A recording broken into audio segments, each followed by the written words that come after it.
Caniel, double champion olympique et l'un des plus grands nageurs français de l'histoire, est accusé de viol sur mineur. Il aurait eu plusieurs rapports avec la fille de son ancien entraîneur, alors âgé de 13 ans. Les faits reprochés sont constitutifs de viol et d'agression sexuelle en raison de la différence d'âge. Et Yannick Caniel a reconnu les faits lors de sa garde à vue. Petit récap, et on en parle juste après avec Yves Toledano et Gilles Verdet, qui a énormément d'infos. Merci, c'est parti.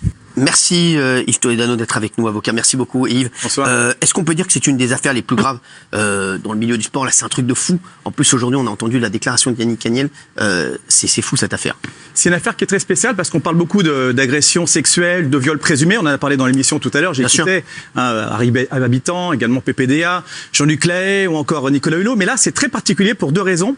La première, c'est qu'en fait, aujourd'hui, il a reconnu non pas les faits, mais la matérialité. En fait, il reconnaît avoir eu des relations sexuelles parce que certains vous disent non, il y a 10 ans, il y a 15 ans, il y a 5 ans, là c'était en 2016. Moi, j'ai pas eu de relation, il nie. Donc lui, il ne dit pas. Alors, il dit pas qu'elle n'était pas consentante, mais il nie pas. Deuxièmement, et surtout, on parle là d'une victime présumée qui avait à l'époque 13 ans. 13 ans, c'est très jeune. Et la loi, faut le savoir, protège énormément les mineurs qui sont violés. Et en particulier, il y a une sorte de barre que met la loi, qui est à 15 ans. On estime qu'un mineur de moins de 15 ans, il faut le protéger énormément. Et la loi vient de changer en mois d'avril. Donc, Cyril, c'est tout nouveau. Maintenant, on considère qu'un majeur qui a une relation sexuelle avec un mineur qui a moins de 15 ans, on considère que le mineur, automatiquement, il n'était pas consentant. Même si vous dites, oui, mais j'étais consentant, automatiquement, on estime qu'il est trop jeune pour donner son consentement éclairé. Comme une jeune fille de 13 ans ne peut pas être consentante. Bah oui. Au niveau de la loi, non. Voilà, c'est ça. En tout cas, au niveau de la loi, non. C'est important ce que nous dit. Donc c'est requalifié en viol dans cette affaire-là. Il y a viol, et pourquoi on parle également de agression sexuelle? Parce que les relations ont duré plusieurs mois, donc il y a eu des relations sexuelles, pénétration, donc viol, également des relations sans pénétration, donc c'est viol, plus agression sexuelle, c'est ce qui aura retenu la qualification, en tout cas, du juge. Gilles. Et Yves, il a reconnu les faits. Oui, alors, il a reconnu ce qu'on appelle la matérialité des faits, donc les relations sexuelles. Il dit, lui, qu'il se souvient pas qu'il y avait une contrainte morale qui l'avait obligé, notamment parce que les faits se sont multipliés sur de nombreux mois. Mais en tout cas, et c'est nouveau aujourd'hui, il dit, oui, c'est vrai, je reconnais parfaitement qu'il y a des relations sexuelles.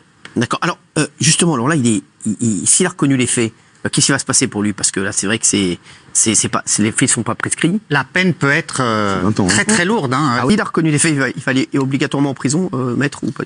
Alors, oui, c'est parce que si toutefois il y a vraiment viol et donc crime, c'est pas parce qu'on reconnaît son crime qu'on va pas en prison. Donc effectivement, c'est quand même assez mal barré. Ce qu'il faut quand même savoir, c'est qu'il encourt 20 ans de prison.